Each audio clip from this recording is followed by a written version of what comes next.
This is the Average Guy Network, and you have found Home Gadget Geeks, show number 654 with Gavin Campbell, recorded on July 31st, 2025.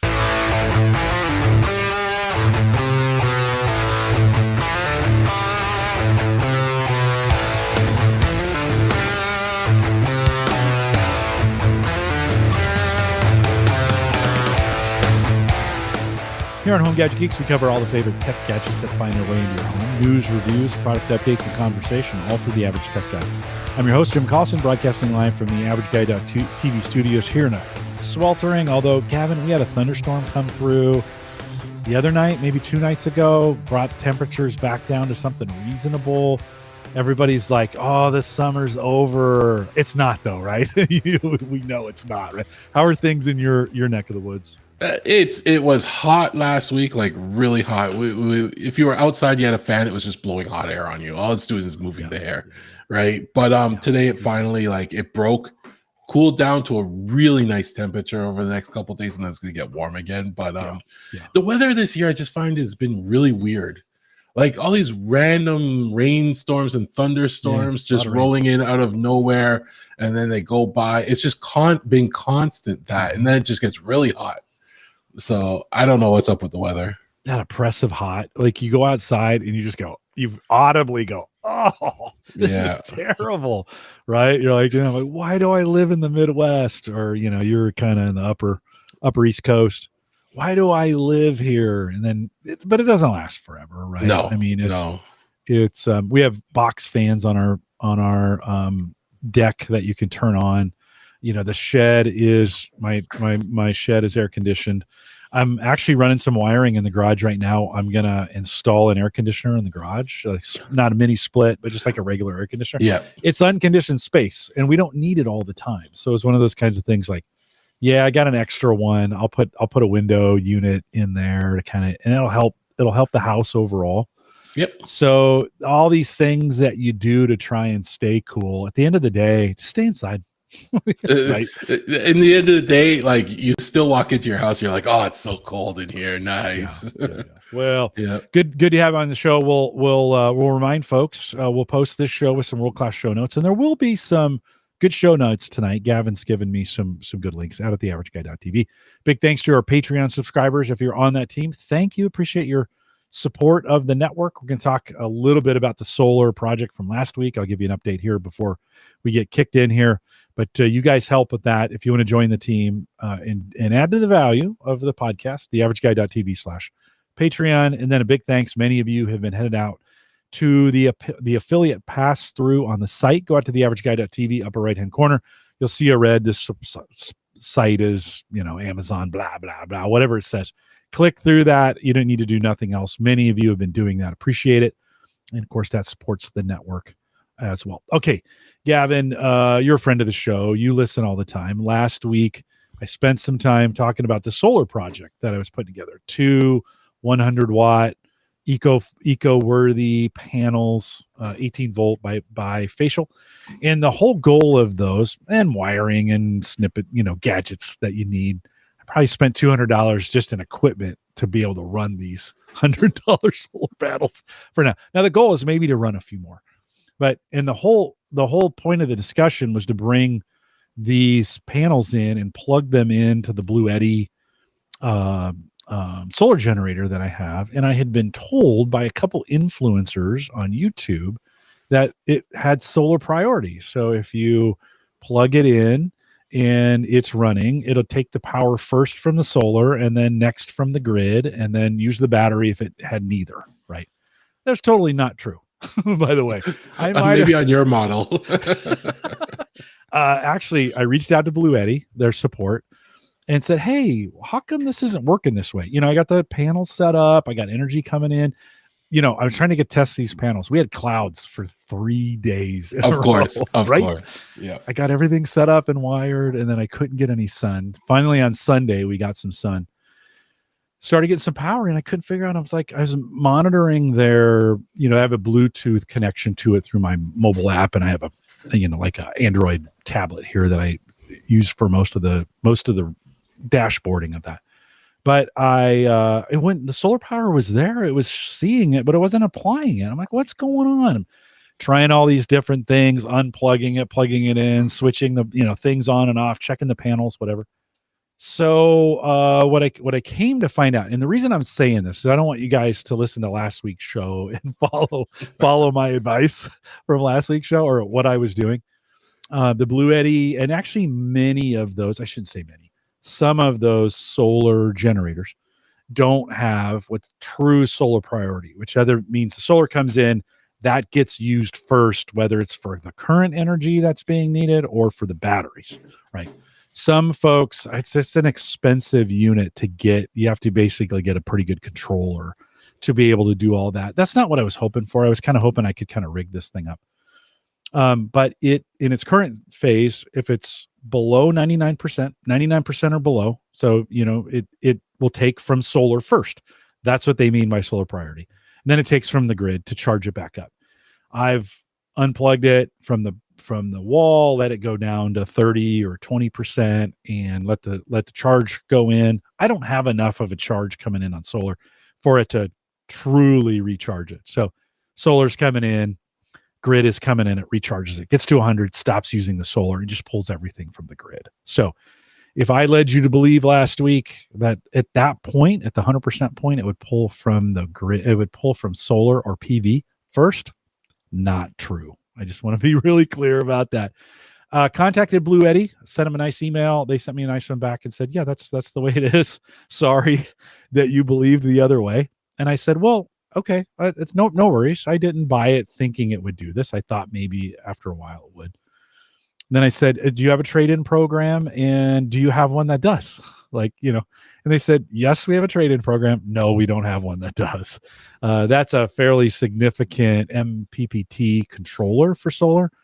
And they're just not putting that expense into these pretty inexpensive solar generators at this point. So just be aware of that as you were listening to my words last week. Gavin, the timing is perfect for you being on here, though, because it presents a new problem to me. I was thinking, okay, right, if I can't do it that way, maybe I can home assistant this thing and figure out a way to rig it. So in this case, it only pulls in solar when it's charging. So say during the day, sun comes up, I turn off I have a TAPO. We talked about this. I think it's an H115. It's basically just an automated outlet, right? You plug it in, get access to it through the TAPO app. I can turn it on and off. It measures the power that's coming in. So when the sun is up, I wanted to say, hey, TAPO, turn off. And then I wanted something to monitor the Bluetti that says, hey, when that charge gets down to, I don't know, what's safe? 10%, do you think? 15, 20%, maybe something along those lines. Then turn the TAPO back on, and the whole time it'll be pulling in solar power while it's working its way down. Then when it's coming back up, it'll pull in solar power and use that as well as the grid. So I would technically use less grid. But does this sound realistic for me? Like in the hackable home assistant space, do you think I could hack this thing at all? I mean, what would I need to do you think? More than likely you can, and more than likely you have all the pieces you need for this, right? So Bluetti is Bluetooth, and I know you have a Bluetooth receiver transmitter because you're using it with your Govee stuff, right? So there's a plugin for Home Assistant that somebody developed for Bluetti specifically, right? Now to install it, you have to install it through what they call hacks on Home Assistant. And for those that are not familiar, it's the Home Assistant community store. It's where a bunch of people that develop their own plugins can put it in there easily. And it's not officially supported by Home Assistant. You get community support in their forums and stuff like that. And it's really easy to install stuff from there. You just go in, search, you click download, it's installed. It's pretty much then you configure it from there. So I saw there's a Bluetti one in there. Now it looks like your Bluetti one, your model is actually supported by this plugin. So that's a good sign. 180, just for folks listening. That's the model I have. So that's a good sign. And yeah, I don't know what basic. It just says it gets basic data. I don't know what's more basic than the battery level. So we'll see. You could you more than likely would get that, and you can now work with that, and you can say, at this time, turn off the plug, and then, you know, let it go. And then when the battery reaches 30, you just say turn back on the plug. Hopefully it reports battery in real time or something usable. Like even if it's every 5-10 minutes, that's fine too, right?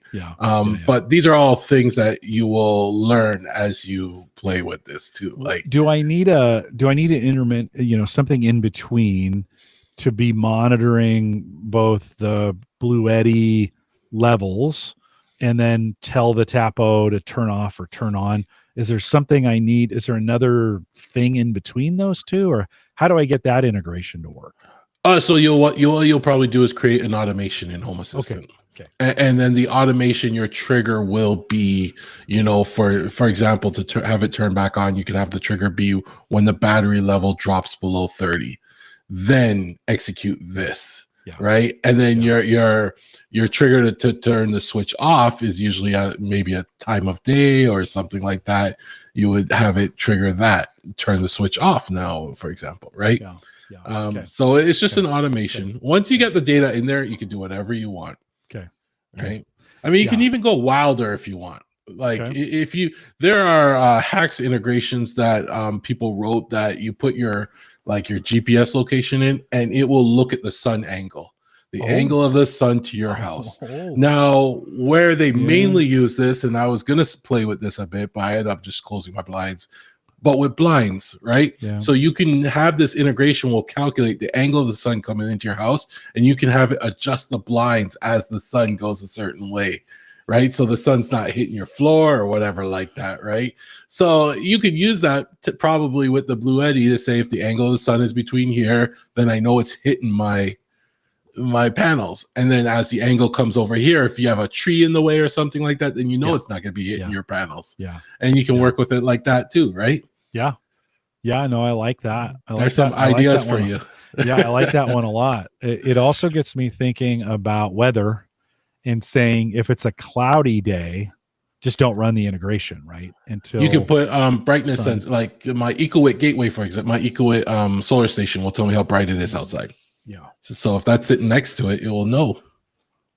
I like that. What if I got a Wi-Fi enabled voltmeter, basically is what it is, watt meter, let's say, that's on the other side. So as it's coming in, it's measuring the wattage of the panels, and then say, hey, only run this routine if the watts are at, let's say, 60 watts or above.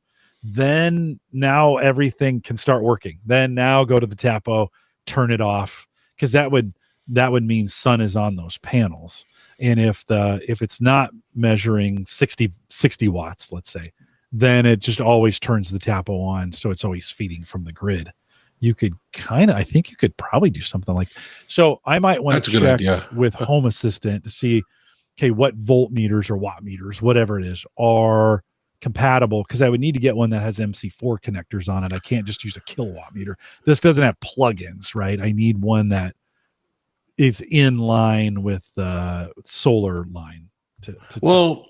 Even better, what are they called? The amp clamps. The amp clamps. Sense, so or some of those, right? Sense, isn't that? No, well, you can actually. So for my dryer solution, it's basically just you put it around one leg of the power, and it measures how much amp is coming through there. So when the dryer's on, you can get them to handle different amounts, but when the dryer's on and it goes past this many amps, it now notifies me that my dryer's on. Okay. And then when it drops, it's Wi-Fi. No, you can. So I have it built into basically that piece is just two wires coming in. It's almost just like a switch, you know, it opens, closes. You can get them as normally open or normally closed. I have it wired into like a Z-Wave. It was a contact sensor, but it had inputs into it. So it was battery powered, you know, totally like, because I didn't have power in my dryer area for this. And this would totally do what you want. You just want to find how many amps before it triggers, and then get one to the right size. I kind of have one of those. It's in line, you know, for the generator. So the generator inlet that's coming in, it's wrapped around that big thick cable. And then it only comes on, and it's wired into a just the black and red on the generator side, so it won't run if there's no power. But as soon as the generator comes on, it feeds the monitor, and then it monitors the power coming in and tells me what kind of watts and volts and amps that I'm pulling off that. So that's kind of helpful. Okay. Well, I got some options. Anyways, it sounds like it. Listen, to be honest, I was bummed out on Sunday. Like I was like, I can't believe. So I went on to Reddit to like, hey, if others, actually the Bluetti forum on Reddit is pretty good. And actually Bluetti's forums are pretty good. Yeah. And they were like, yeah, no, doesn't work that way. So disappointed. I was like, why don't, I'm just going to return everything. This was dumb. Why did I do this? And then I got thinking, along these lines, and I'm like, well, I'm talking to Gavin on Thursday. Let me see what my home assistant options are on that. And maybe, do you think, when you think about let's talk about your pool pump, because that's outside all the time.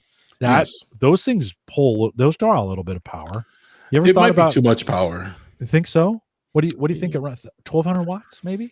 I could look it up right now on my phone. Is it 240 or 120? 240, I think. So I think it may be pulling a bit too much. Because I have the Emporia View. Okay. Right. And that monitors, I have one on every leg out of my panel. And I can tell you right now, what's this? 1.446. I guess that's kilowatts. That is showing me that 1,400 watts. Yeah, is what my pool pump is pulling right now. Yeah. You need 400 watt panels to run that pump. Yeah. You could do it. Yeah, there's some space out. The thing about it though, right? You really want your pump running at night. Right? I like it during the day. So so you think you'd be comfortable saying whenever the sun is up, the pump will run, but if the sun is down or it's cloudy, it's okay if the pump doesn't run. Yeah, I'd be fine with that during the day. Power is free. I'm not going to complain if it doesn't cost me anything to run it during the day, right? Yeah. Well, it's not that it doesn't cost you anything. It's because you're going to put, a little 400 watt panels. If you buy them new, at $1 a watt, you're $1,600. You can get them a little bit cheaper than that if you buy used. Sometimes you get them for 25 or 30 cents a watt. $1,600. I don't think I use that much power. No. Yeah. Well, this is the thing, right? When you do the math, yeah. Yeah, this is the thing. You could probably on the cheap do that for $800, maybe $600. It takes a couple years to recoup that cost back. Part of going solar for me was just test. Like I wanted to know more about it. I was like, yeah, I'm probably going to use this. I'm not going to power my house off of for sure, but I wanted to be smarter about it than I am. Right. And so, so far so good. I mean, I'm learning a ton on the project. Well, okay. I'll give that a spin. John had said he had to take off, but he did say, listen to the show last week. I was ready to go out and copy your setup. Just because it's a fun project, right? It's a really good thing I didn't live close to that. We don't live close to each other. Who knows what I'd end up buying? Yeah, that's probably true, John. But I wanted to be real clear about that. Hopefully, I'm sure nobody went out and bought that stuff. But those panels are $99 again, so I might buy two more. See, that's the thing. They rope you in. Oh my gosh. Yeah. Well, it's been a good trial, and there's still some more work to do on it. And actually this weekend may move the panels. I've had them out front. I may move them to the back this weekend and just get that done. So that's always been my question with these panels is where did you mount them? Like I don't want to put anything on the roof, right? Do you just have them on the lawn or? Well, I have a patio or I have a porch out front, and it's got a really thick railing around it. I've got it set. The railings were 8-inch, 2x8s basically. Okay. And so I just put mine, I clamped them. I used just regular clamps and just clamped them to the top of the post. They get full sun that way. They're not optimized to the right angle, but I wasn't trying to do that yet. I was trying to see where's the right place to go. I need to do some more measuring of sun time out front and then wattage, even with those sitting straight up, they were, by 6, they had sun, but they were 25%, and so you kind of go, what's the right, I was getting sun on them about 10, and it was ending about 4 for the most part. So 6 hours of sun on those things. Do I want them there or do I want them in the back? And I kind of need, I kind of need to move them back there at some point. And then the sun starts a lot earlier there. It starts maybe at 9. I shouldn't say a lot, hour earlier, but it's done at 4.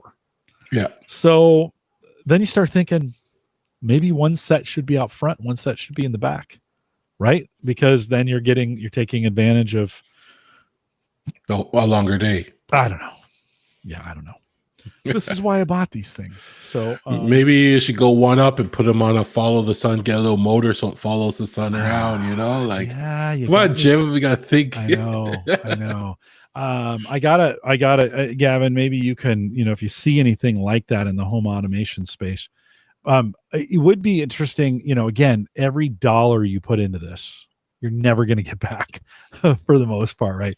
But it would be interesting to put these things on a 2-axis, right? So it tilts both side to side and then up and down so that you can get the right, you get the right angle of the sun and then follow the sun over the course of the day. Yep. Yeah. The question would be, would that ever pay off? No. Right? Well, and yeah, in you wouldn't definitely not want to do it on a panel by panel basis, right? Because you'd have to buy one of those for every panel if you had them going individually. So now you're putting the panels together, you need a bigger one to move multiple panels, right?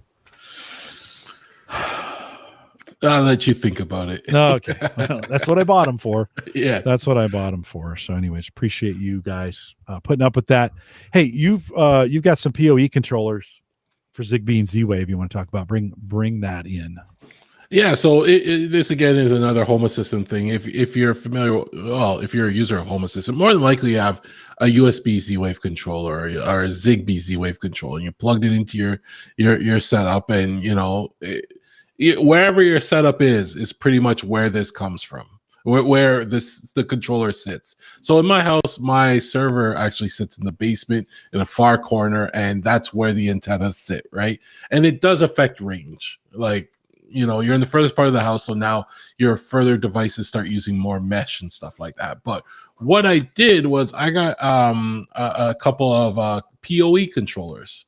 One of them is from a company called SM Lite, and they make Zigbee controllers, Zigbee and Thread combination controllers. So I got that, and with PoE now, I can put this controller anywhere in my house, right?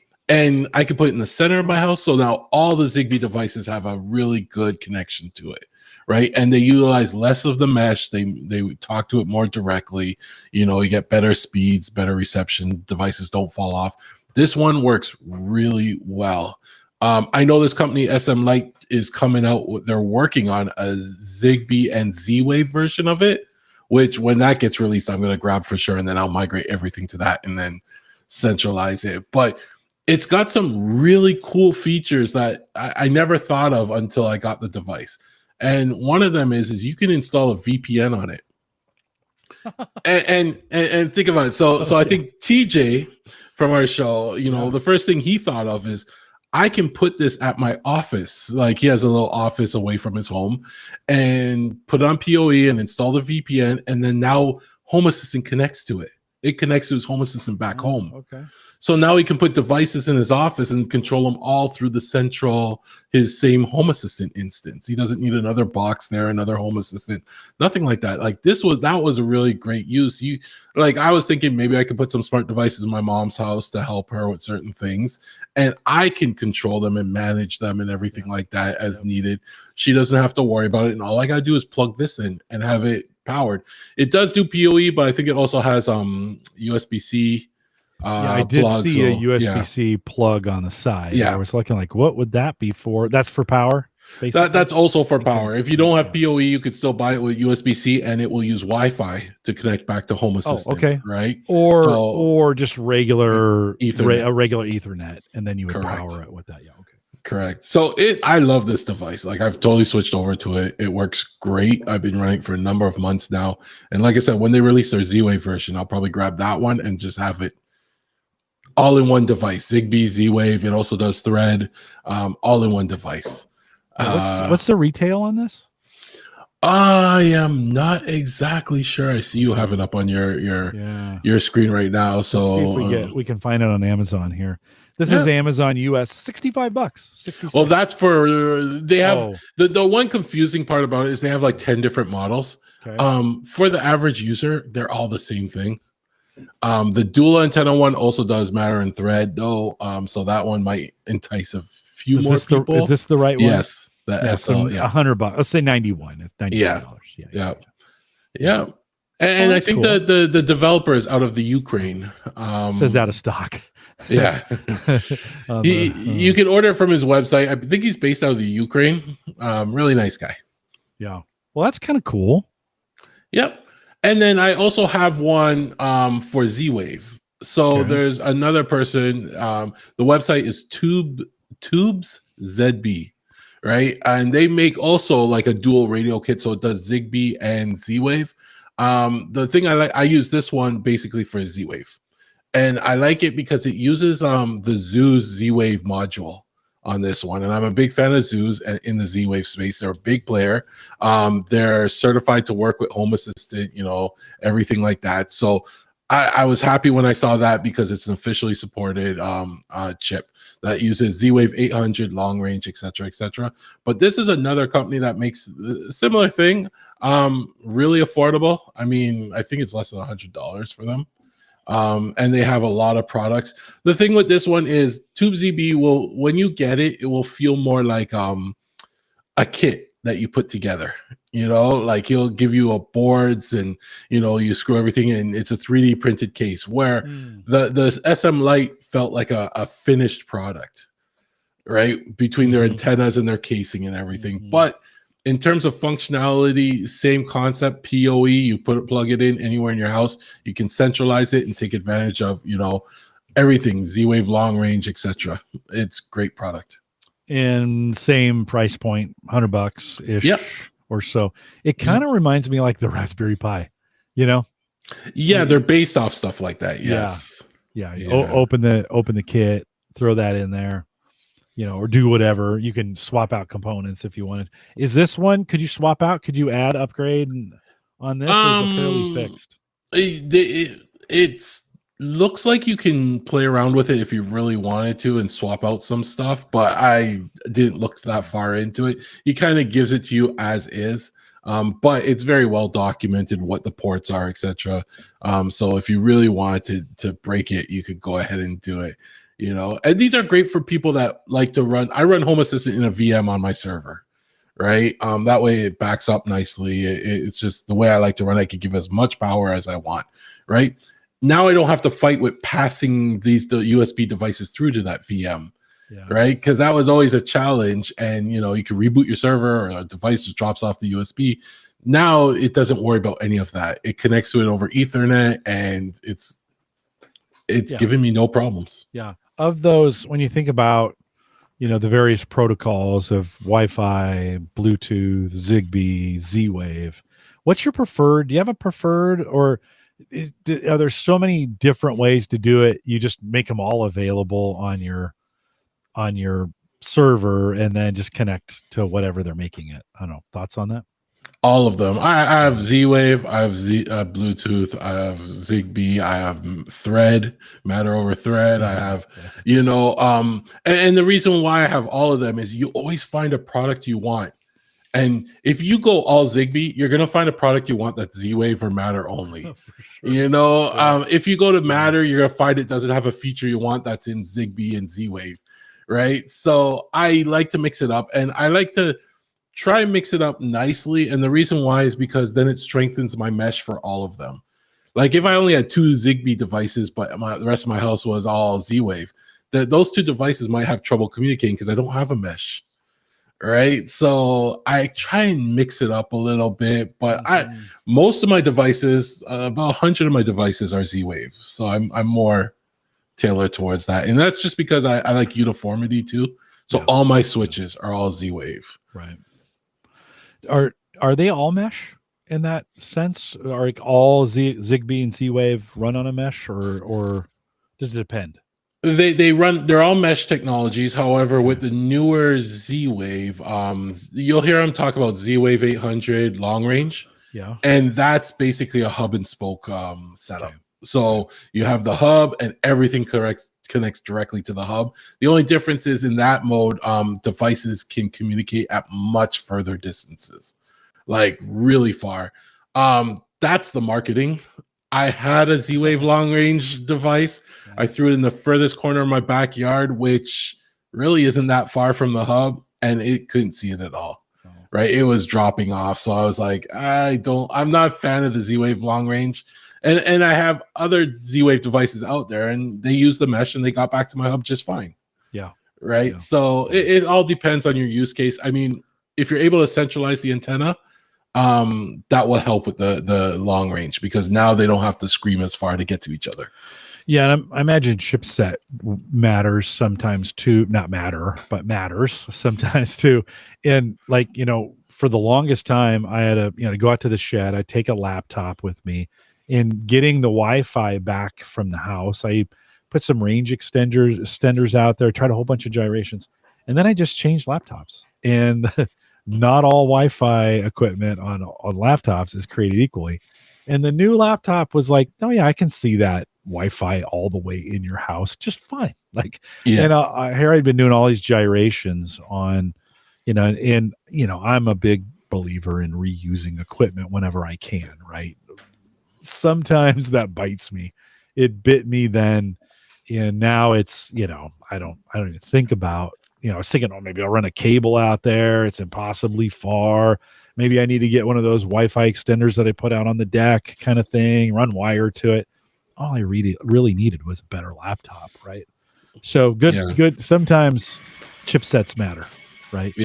And what you're doing. So, hey, let's talk a little bit about, you've got the next thing you wanted to talk about. It's dimmer switches. And it seems like, Gavin, in the world of switches, these are changing all the time, right? And I don't know. That's what it feels like to me. Is that inaccurate? And then why do you like this one? In the Switch world, Yeah. I wouldn't say they're changing all the time. People try to add their own little I mean, a Switch is a Switch. Yeah. And for the most part, they all do the same basic thing, but every company likes to add their own little flair to it or something like that. But in the end, it's still a basic switch. But Inovelli is my switch of my preferred switch in my house. All my switches are Inovelli. I've replaced every switch in my house, and they're known for that blue bar at the side. On their older switches, it was just, if it was that's the dimmer style, and the older ones, if it was just a switch, it would be a little smaller bar at the bottom. But what they've come out with is the Red Series Z-Wave mmWave switch. And what this is it actually has a mmWave sensor built into the switch. And you can now create automations off of that. And, it's not, I wouldn't say it's motion, it's more occupancy sensing. So how do you define the difference between those two? Motion sensing to me is if something moves. Okay. Right. So it will say something moved in this room. Occupancy sensing is saying there's something still in this room.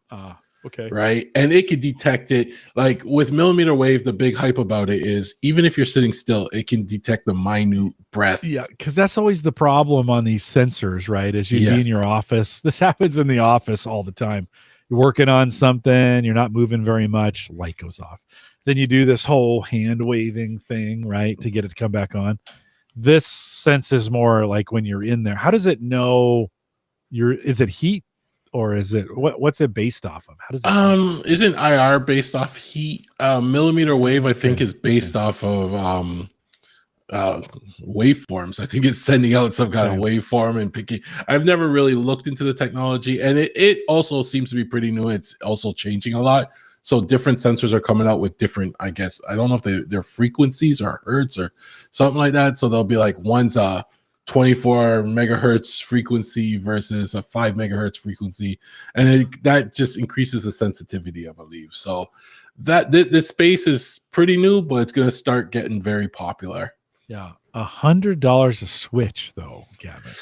It gets expensive. It's not cheap. It's not cheap, but it's got a lux sensor built into there too. Which means So, what? Which means what? which is the brightness. So you can tell the brightness of the room. So you Okay. can have some automations, but it's a very powerful switch in terms of all the automations you can do with it.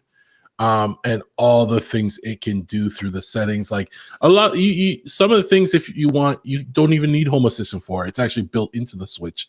You know, having it automatically turn on and off the lights based on presence, you know, and time of day. Those are actually settings on the switch itself, right? So it's almost like there's too many settings sometimes when I look at it. You know, Well, and it may be a switch. Realistically, you have in 3 places. Like, yes. family Bathrooms. room. Yeah. Oh, well, I didn't even think about the bathroom. Well, maybe, yeah. Well, yeah. Yeah, that'd be a good place to have it.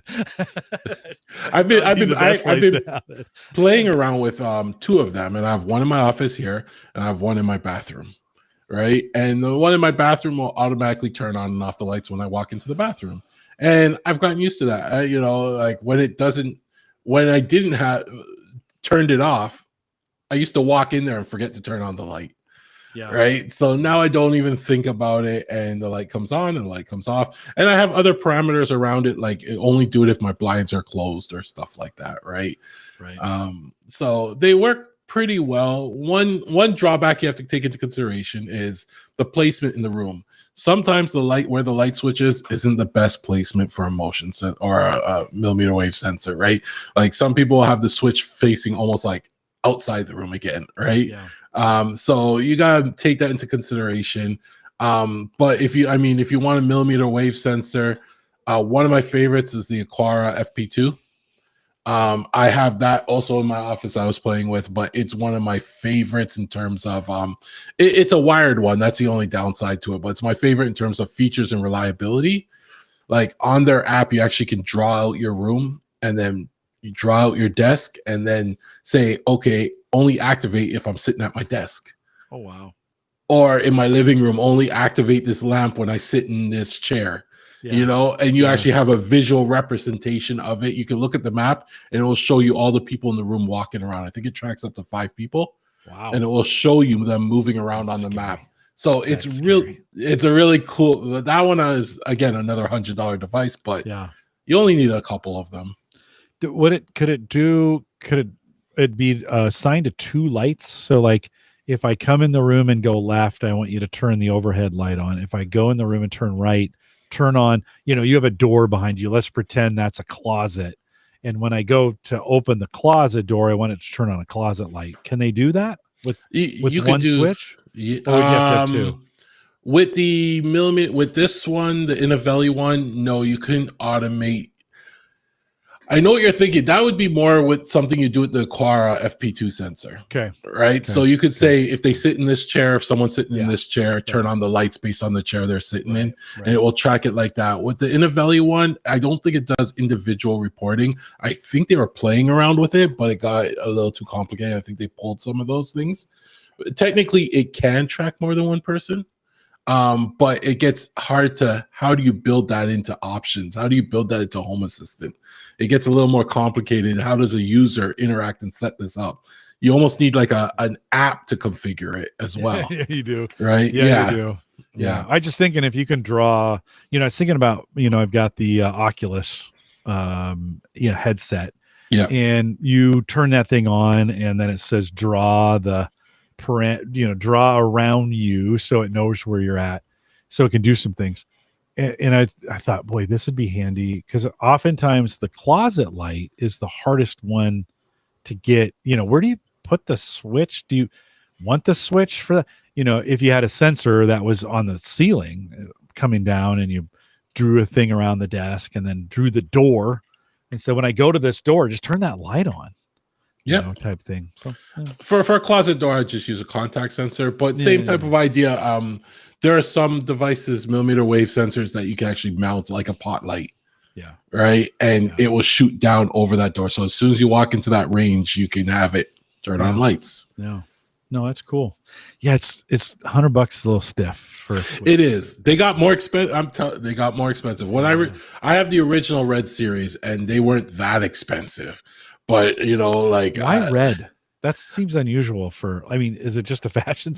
They actually have reds. No, they I was looking on the site and they have the color red is that just because they were called red before, or They have multiple paddles. You can replace the paddle with whatever color. They have a bunch of colors that you can actually replace it. They actually come in white, but they call it the red series for Z-Wave, blue series for Zigbee, and white series for their matter switches. Yeah.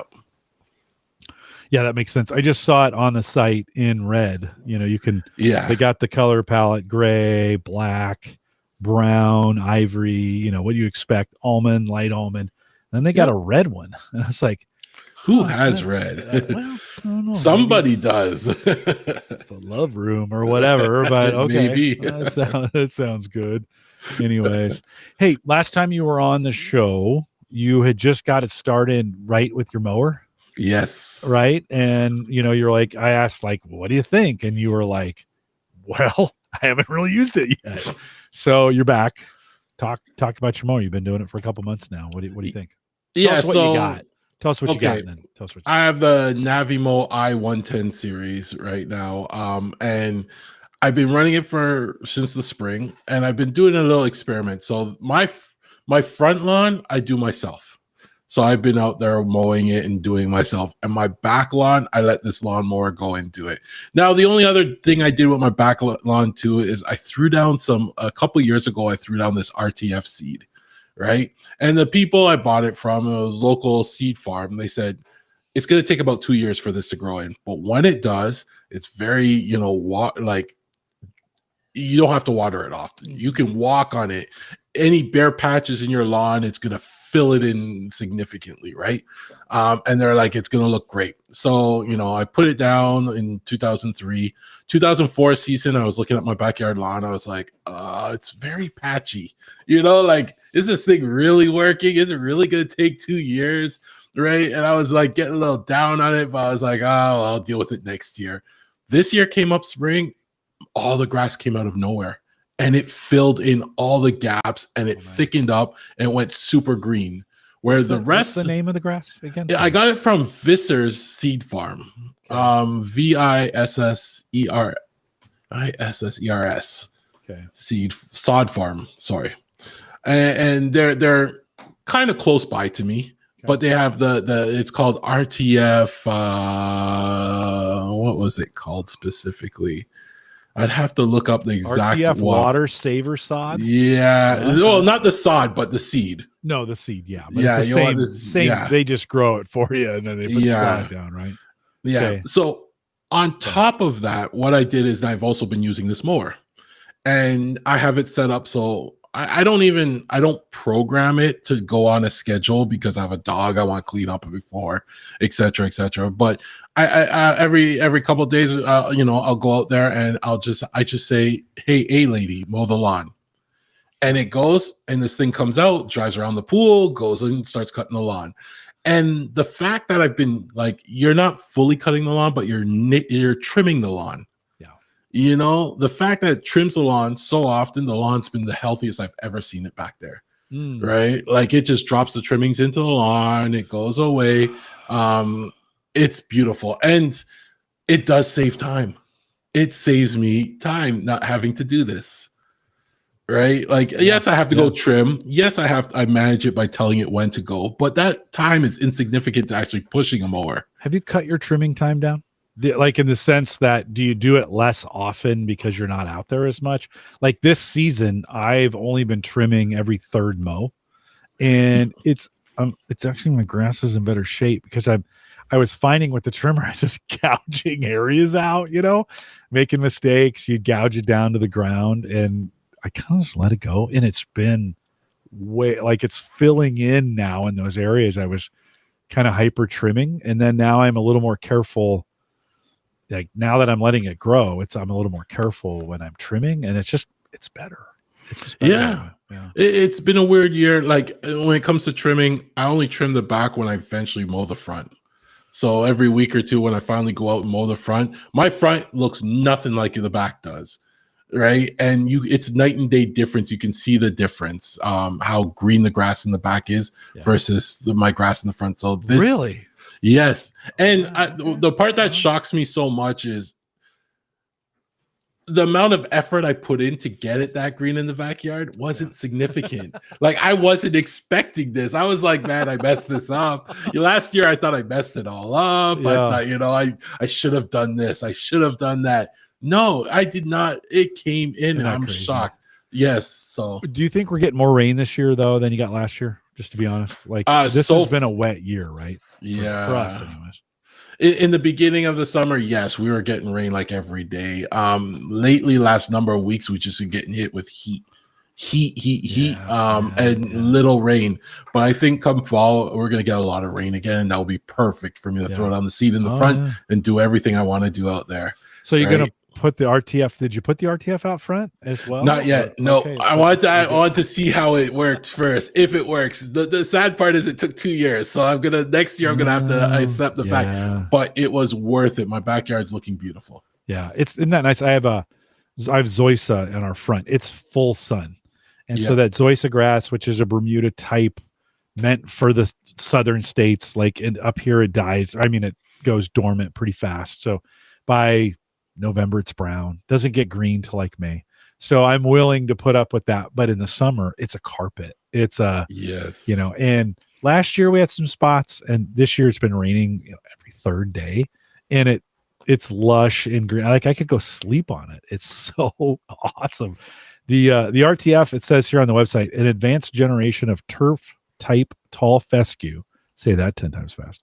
That produces a thick rhizome-based root system, right? Rhizomes are they spread out from the base. That supports unparalleled. This is what you're seeing right now. Unparalleled, thick, even turf. In fact, RTF is so distinctly advanced from all of their tall fescue generations that it's been awarded a patent. They got a patent. Good thing that patent's in Canada, not the United States. Apparently, we're going to start charging for patents here in the United States. The significance to professional turf managers is RTF's ability to self-repair. This is what you saw, right?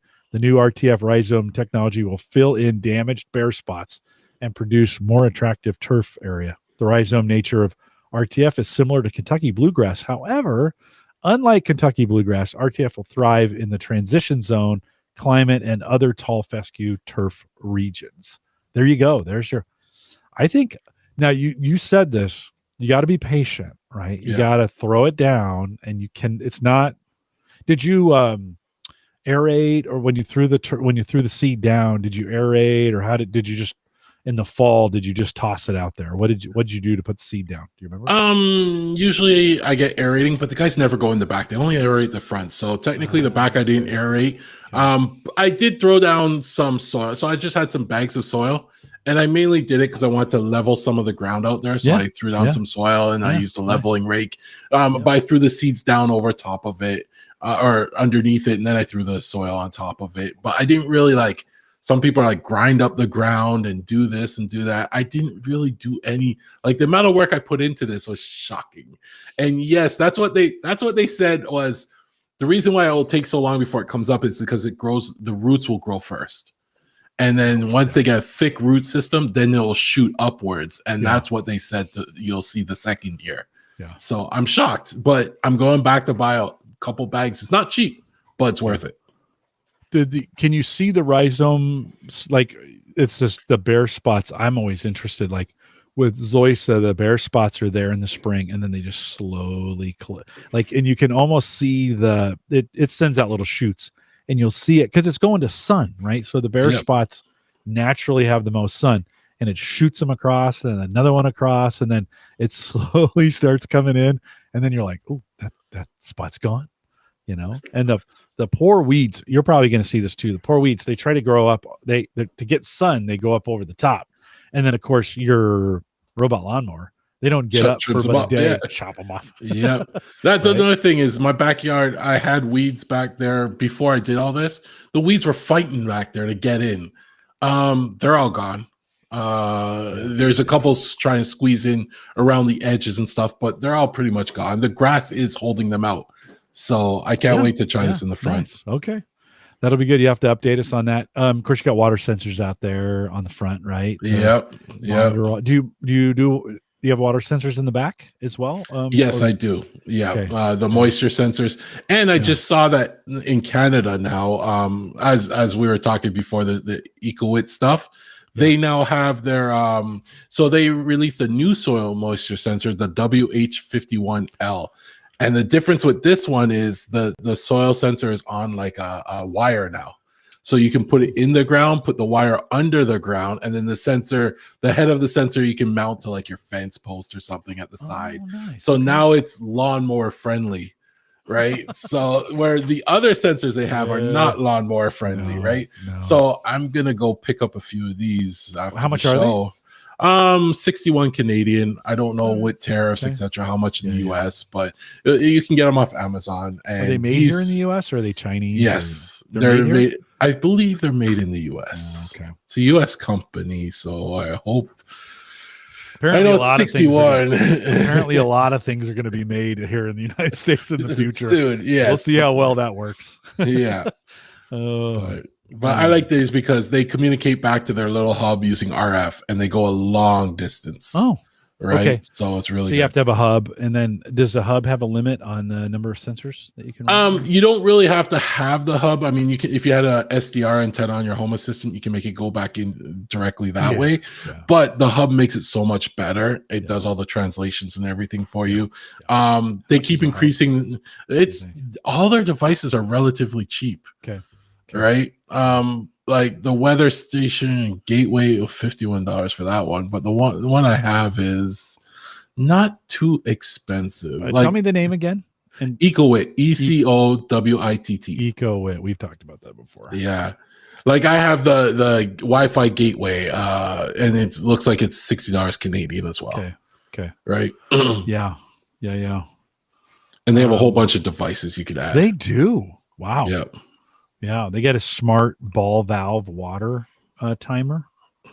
You got more down there than I see up here, so okay, you're gonna make me a little jealous. They have quite a few weather stations, in there. I think you can get a lot of these on Amazon, but tell me again the mower you got, and is it a keeper? Do you think? I'll keep it because I'll keep it because I have it, right? They gave it to you, right? It's a really good mower. Their software is really good. I'm really happy with the mower. The one thing I'm waiting on in the mower space is the use of LiDAR, right? And if you're thinking about getting a mower, honestly, I would wait until this LiDAR comes out, because right now with the mowers, they're all using GPS. So you got to put a GPS, you got to make sure you get nice view of the sky with satellites, and you can't, your mower can end up somewhere because the little thing shifted a little, stuff like that, right? With the LiDAR, no antennas, no nothing. The first one I saw was, I think it was Ecovacs. They have the GOAT, right? And it's all LiDAR based, and every review I've seen about it has been great. The only problem is, because it's one of the first, the price difference is huge too, right? So I'm not looking at that yet. I don't know, to be honest with you. So Dave Hamilton, we had him on about 4 or 5 weeks ago. I think he got that Ecovacs GOAT. And to be honest with you, I mean, listen, I'm looking at a Yarbo. They're $5,000. Yes. Right? Okay, now with the Yarbo, you can mow and blow snow, and they have a trimmer. And I mean, like, it's an advanced robot, right? But the Ecovacs GOAT 1000 right now, $850, which isn't terrible, right? But keep in mind, the 1000 series, I think, are all GPS based. You have to look at the A3000, I think it is. Okay. All right. So we have to be careful. Like, there may be some Ecovac, and I think the one Dave had was LiDAR, because I think he was talking about how good that was. Yes. And so let me look. Maybe this one. That's $1,500. This is the no wire, an acre, full band, iVision robot. Is it the iVision? Is the LiDAR they're calling iVision? Let's see. I'm not sure if they refer. I just know the model number. The only LiDAR one they have is the A3000, as far as I know right now. Okay. All the others are RTK, I believe. This one's RTK. Yeah. Yeah. So you got to find, if you look for, I have to actually go to RTK Amazon. sounds like what they were talking about on Looper. Did you ever watch Looper with that movie Loopers? Is it Looper with I can't remember the names of those guys now. Bruce Willis and Yes. I think the thing it reminds me that the special mutation was called like RTK or something like that. Sounds like it. All right. But I expect more mowers will be coming with LiDAR eventually, so they're not going to be dependent on this stuff. And I think that's what I would wait on. Really? Yes. So that you think that'll lock it up for the most part as far as accuracy and mapping and all those things. Yeah, and just installation and convenience for people. You know, you don't have to run a wire. The problem with the current setup is, to get that wire to a spot where it can see the satellites, I had to find a way to like not go across the lawn. And, you know, it's not close to the house. You can't put it close to the house. You can't put it under trees. You can't do this. So once they get the LiDAR, now we're going to start seeing much easier setup. Yeah, that is. Okay. So the A3000 is $3,000. There you go. 3,000 equals $3,000. So yeah, I'd have a hard time. But from what I'm hearing, some other companies are going to be releasing their LiDAR versions. Now, whether they announce it at IFA or CES, just keep an eye out for it. I think that's the next step. Okay. Well, you heard it here. And tell me again what you got. What's the mower brand? It's Navimow I110i. Okay. It's owned by Segway. Okay. Oh, that's right. You said Segway earlier. Yeah. Okay. Yeah. I almost pulled the trigger. It's been so hot this year. I was like, there's a couple times I'm like, oh, if I just had a freaking mower, you know, I could be sitting on my porch, bust out. We'll see you. Thanks for coming out. I could be sitting on my porch watching this thing mow instead of sweating my, you know. I think the happiest person to have one of these is the co-host on HomeTech.fm, Seth. Right. He measures the area of his home in acres. Like I measure mine in square feet. He measures in acres, but he has two of them. I don't know how he got two of them, and he just lets them go do his thing. And his lawn has been looking great from the pictures I've seen. The problem is by the time they're done, they have to start back up again. Yep. Right. Yep. So, but he just leaves them going. Every now and then he gets a notification that one's stuck or he has to rescue one off the road. But where he's living, it's fine. The neighbors will call him and say, "Hey, he got out again."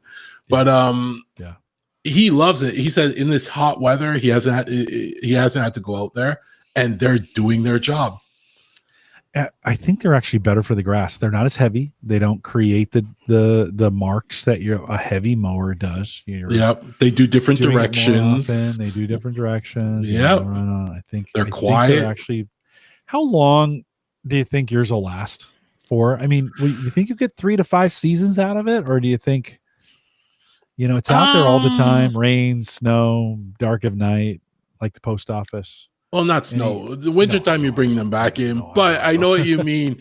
I think the weakest part, the part that probably won't last the longest, I mean, other than the blades, which you have to replace every, however mows or probably a couple times a season, the battery may be the problem. Like, I don't know how much how long the battery, charge, discharge, how many cycles it has. I think that will determine how many years you get out of it and whether or not you can replace the battery yourself. I don't think on mine it's easy replacement. You can replace it, but I don't think it's an easy replacement. Or on some others, they actually have an easier replacement of the battery. You can buy a new battery and put it in, and you're back in business. There's not many parts to it. It's just a little disc that spins with these little blades on the end, and that's all it really is. Yeah. Well, you'd almost wonder if they go the way of power tools, where the batteries would be separate. And you snap them in, and you can swap them out if you need to. That wouldn't be too bad. They're expensive. Don't give DeWalt the idea, please. these batteries are like getting expensive. I almost buy a kit on sale just to get the battery, not for the tool, but it's cheaper to buy the kit because I get the free battery with it. Yeah, exactly. For the battery. Yes. Yeah, no, right on. They've got apparently there's one battery manufacturer that's making all those batteries for all those companies. And I think I heard the other day it's Milwaukee. So the Milwaukee brand owns the patent on all the cells that go in those. Then the other thing you got to watch out, that could be wrong, but I think that's what I heard. Then the other thing you got to be careful of, especially like on eBay, they'll promote these DeWalt, like $20. It's totally fake. Yes. Like if you don't, you gotta be really, really careful on those batteries that if it's too good to be true, it's probably too good to be true.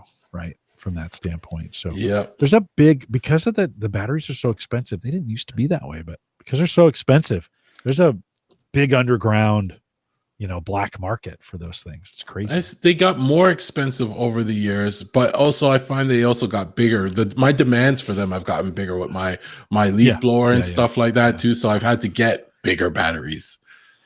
I bought a Black & Decker. I've been a Black & Decker guy. That's kind of the average guy power tool, right? Kind of thing. So I bought a Black & Decker like 12 or 18 inch chainsaw. Put a 20 amp battery in there. It worked great for a while.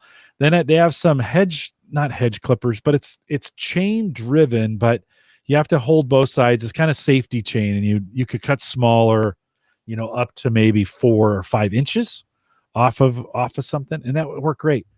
Both of them died within like months of each other. Like the chainsaw went first. It just stopped. And then I'm click, click, click, took it apart. I'm sure there's a little motor in there I could replace. I didn't. Now I really like the loppers, the clippers that have a chain inside them. I may try to fix that one. I may do some troubleshooting online to say, hey, I've got this. It's not working. Has somebody fixed this before? It would be nice, Kevin Schoonover was on a while. And I thought, this would be a nice one to fix if I can actually fix it.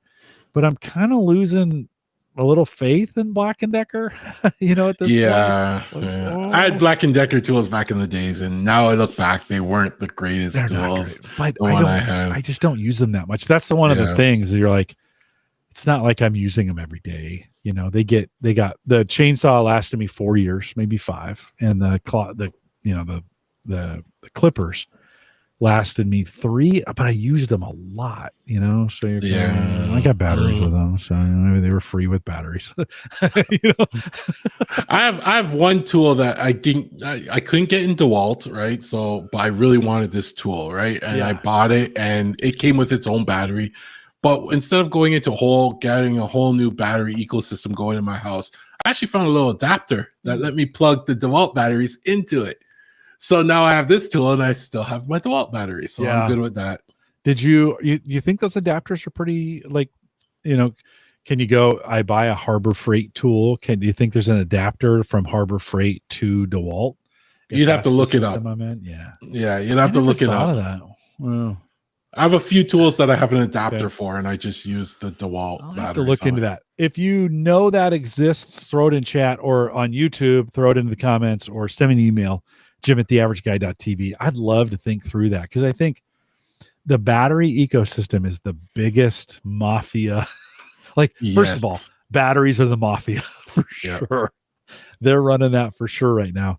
And then you're like, because sometimes you're like, nope, I got to buy the DeWalt tool because I'm in the DeWalt ecosystem. Yes. Or I'm in the Milwaukee. I got a Milwaukee that for Christmas, Sarah got me a Milwaukee screwdriver. And it's really just a hand. I mean, it's not very powerful at all. It's really just meant to put screws in. Yep. Man, that thing is freaking handy. Oh, I have one too. I have a DeWalt version, but exactly what you say. I love this thing. It's handy. I use the heck out of that thing. So my neighbor's a Milwaukee guy. He's got all the Milwaukee tools. I'm a DeWalt guy. I got all the DeWalt tools, and we go back and forth every now and then. But the nice part is I can compare. Right. And I can actually use his tools and compare. And there's one brand that I say is better than the other, but it's like an iPhone versus Android argument. I don't want to get into it. I don't want to get into it. Right on. We'll have turf wars over tool manufacturers. At work, some of those companies are our clients, right? We have them as clients. And I'm like, guys, you should send me to when you're doing things, and I'll just talk up the tools. I'll get them all juiced up. Like, yeah, no, I use the tools all the time, right? Kind of thing.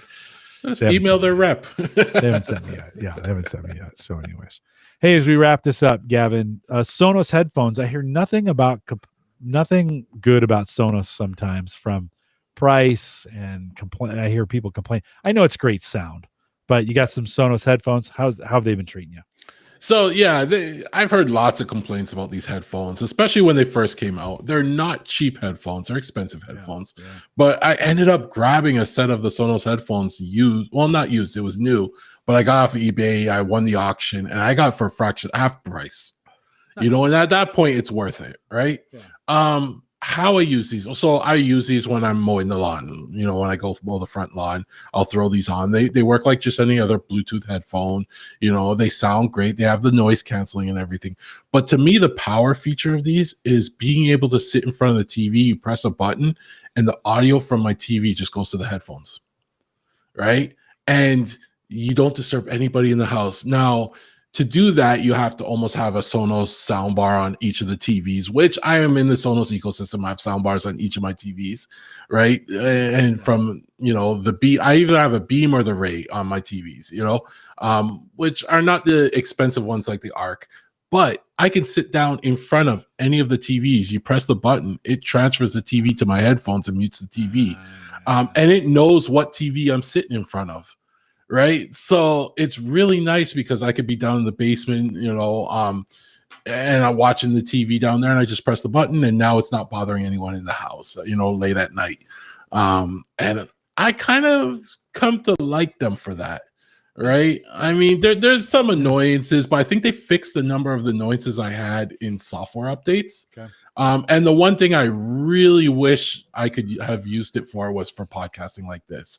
Right. They do have a USB-C cable, but the problem is there was a delay in the voice that I don't get with a regular cable. And that's the digital processing in there. That was my one thing I really wish I could have used it for. But other than that, they're great for TV. Yeah, I'd use my Bose for that if they didn't. They still have a slight delay in them. And I'm not it's funny here at the studio here, I'm not a cans guy. I do earbuds. At work in the studio, earbuds, but in my office, I have a Audio Technica BP1, which is the headset. You know that it comes down. You know, it's got the handle on it, or it's got the mic on it. I love that thing, and people are always like, "Man, that's the biggest headset ever." I'm like, I know, that's why I like it. That's why I like it. I can hear. I do like hearing through the cans, and I should at some point I'm gonna probably go cans from the earbuds, but I don't know. I've done this for so long. You're used to it. I can change. Yeah. I like drowning out the sound. Like when I'm mowing the lawn, I like drowning out the sound so I don't hear the lawnmower and stuff like that. It's all good. I don't know what I look like at work with ears because I'm always I always have the cans on. You take them off, I'm like, man, my head is skinny. Dang, that looks good. These headphones make my head look skinny. That's pretty good. Couple comments coming in from chat. Uncle Marv says, I must be a schmuck. All Ryobi. Here. That's the tool I have. I have a Ryobi tool. There's an adapter. I think Black & Decker and Ryobi. Listen, there's only like 2 companies that make all this stuff. I think Ryobi and the Harbor Freight stuff, I think they're all made by the same company. So no, Uncle Marv, no judgment here. Ryobi's got some good. It depends on the ecosystem. If it does the job. Yeah, for sure. Pest says my DeWalt set needs replaced. Batteries are toast and drivers are all shot. Use Milwaukee at work, planning on switching to those. I like Milwaukee, but I like the color red. I also like yellow. So I'd struggle between the two, right? You know? Well, if he's planning to switch to Milwaukee, go for it. Yeah. I could back that one. Okay. All right. I like it. It's a good product. I think they're all doing pretty well from that standpoint. There's a lot. The good news is there's a lot of competition in that space. And so it's expensive. Yes, it's expensive, but there's a lot of accountability in there as well. And I think that actually plays out. Joe says I'm on team DeWalt mostly, although I have a Milwaukee chemical sprayer. I think we all have, we all cross over. It's not a turf war, for God's sakes. Well, that's what I'm saying. It's an argument, but me, like I said, I went out there with my DeWalt leaf blower, and my neighbor walked out with his Milwaukee leaf blower, and he totally just put me to shame. And I'm just like, so it's gotten to the point now where sometimes I just go over to his garage and I say, hey, can I borrow your leaf blower and your trimmer? I don't feel like going to get my batteries, and he lends it to me. But that's hilarious. Yeah. That's hilarious. We've compared it. I like it. Brian says in chat, a good buddy of mine swears by Milwaukee. Yeah. Milwaukee's one of our, I think they're one of our clients too. So it's, it's one of those. Well, listen, in the farming space, when you think of Caterpillar or John Deere. Yeah, there's some bad. There's a red one too. What's the name of the red? Case. Is it Case? I think it is Case. Is it Case? Can't remember. It doesn't matter. They all battle over those things. Listen, I don't think brand is bad from that standpoint. No. I think sometimes the greater the competition, the better products we get out of it because they know they're in a battle, right? So I don't think that's necessarily bad. Gavin, as we wrap it up, what's coming up on hometech.fm? Oh, well, we have some guest interviews coming up. So we interviewed Jimmy Hawkins from Automated House. Like, if you search for Automated House on the socials, like Instagram and TikTok, he's got many followers. So we did an interview with him talking about all sorts of stuff, smart home related. And then we also had Wayne Kreifels. I hope I said that right, but he was the GM and VP for Segway at Navimow, North America. So he is the guy about the robot lawnmower. We've talked to him about it and we gave him our feedback, and it was a great interview, because we were basically validating his sales pitches on a lot of the stuff. Because I came back and I said, I noticed this. He's like, yes, how it handles corners, how it handles walls, So it was a great interview with that too. And we have a few other interviews in the pipe lined up, which will be great. So we've gotten a lot of interviews coming in. Keep an eye out for those on the show. Yeah, if you like this show, you'll love hometech.fm. Much more technical, but just as fun. Those guys have a good time over there. TJ was on, I don't know, a couple months ago. We'll get him back on. Seth, I don't know if we should have Seth. Seth is jealous. He's jealous. We were actually talking. I don't know if it was on the last show we were talking about it, but we were like, Seth. I give Seth a hard time. The problem with Seth is he'll come on this show and he'll talk about all of his unfinished projects. Yeah. That's the joke with Seth. He'll tell you about everything he started, but you'll never hear about anything he's finished. That's hilarious. All right, after the show, I'll reach out to both TJ and Seth, give them a chance to come back on the show, and always appreciate that. Gavin, thanks for coming out tonight. Thanks for always saying yes. Thanks for being a friend of the show. Thanks for hanging out with me. I appreciate it. Thanks for the invite. And one last thing, we're going to CES in January, the whole Home Tech crew. Oh, really? We're going to CES in January. We've booked our B&B. It'll be the second time we ever meet up. We talk to each other all the time. Yeah. We video chat with each other all the time, but we're going to CES. That's in January. So there's going to be some get-togethers going on there that we're all going to be at. So, it might be a good year to go if we're going to be there. Yeah, for sure. Are you going to do like live coverage, or are you going to do is it all recorded, or we'll probably record it all? We'll probably record it. Doing anything live from there is going to be really tough coordinating it all. So we might just go and we record the audio and video while we're there, and then we edit it all up and put it into a show and stuff. But we're going to be meeting with other creators. We're going to be meeting with a lot of these companies we talk about. So we're going to be doing a lot of stuff this year. Good. Yeah. Brian says he's looking forward to those shows coming up. So some good ones. Hometech.fm, and give that a listen. If you haven't put it on your podcast app, do that today. And Gavin, we appreciate it. Can you hang around a few minutes while I close? Oh, for sure. It's okay. All right. Awesome. A couple reminders on the way out. One, join us in the Discord group. Actually, this week, a couple big discussions. So there's a gaming discussion in there. Uyghur was jumping in, and so if you want to join the Discord group, jump in. It doesn't have to be consuming. I know some folks are like, I can't do another thing. Well, this isn't one of those things you have to do. If you want to jump in and ask questions, you can. If you want to lurk, you can. theaverageguy.tv/Discord and just ask to be invited. We'll put you in there. Big thanks to Christian, theaverageguy.tv platform, both web and media hosting, powered by Maple Grove Partners. Get secure, reliable, high-speed hosting from people that you know and you trust. You know that's Christian. I think he's still got plans at $10. Listen, it's the best deal on the internet. Check it out today. MapleGrovePartners.com. If you want to send me an email or you got comments on the show, I always appreciate those. And some of you, Neil, thank you. Neil's more frequent than anybody. Neil, you win the most emails from listeners award, hands down, by far. I always appreciate your comments. If you want to send me an email, jim@theaverageguy.tv. I always like hearing from you.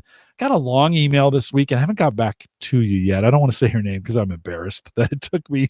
I still haven't gotten back to you, but I will do that here later this week. We were talking about home servers and NAS, and I got a whole long description of everything he'd done, and I was like, oh, I want to respond to this, and I didn't get it done. So I'll be emailing you back here shortly. We are live every Thursday. No, not every. But most Thursdays, 7 p.m. Central, 8 Eastern. God, I'm still trying to figure that out. Here at theaverageguy.tv/live. When are you guys? Do you guys do live, or is it only recorded, Gavin? It's only recorded. We tried live at once, but it gets tough because when we get recorded, we spend like an hour sitting there talking about random stuff. I know, right on. I got you. When do you publish? When's the show coming out? When Seth does it. Okay, all right. So technically we usually record on Tuesdays, and it's supposed to be posted on a Friday, but Seth always ends up a few days late. So that's all right, Seth. It's okay. It gets out there. We understand. Well, we are live every Thursday, 9 p.m. Central, 8 Eastern. And then I publish 9-ish Fridays Saturdays, actually. Saturday mornings, 9-ish, somewhere in there. Kind of depends. I work on the show Friday nights, then I work on it again Saturday mornings, and I try to get it published before Ask the Podcast Coach to have it out there for you. For Joe, Pest, Brian, I didn't see Ken earlier. Bust Out joined us earlier. John was out there. Thanks for joining us live. You can too, but if you're listening to the podcast or on YouTube, thanks for listening and doing that. Subscribe and follow and all that other stuff. Thanks for coming out. With that, we'll say goodbye.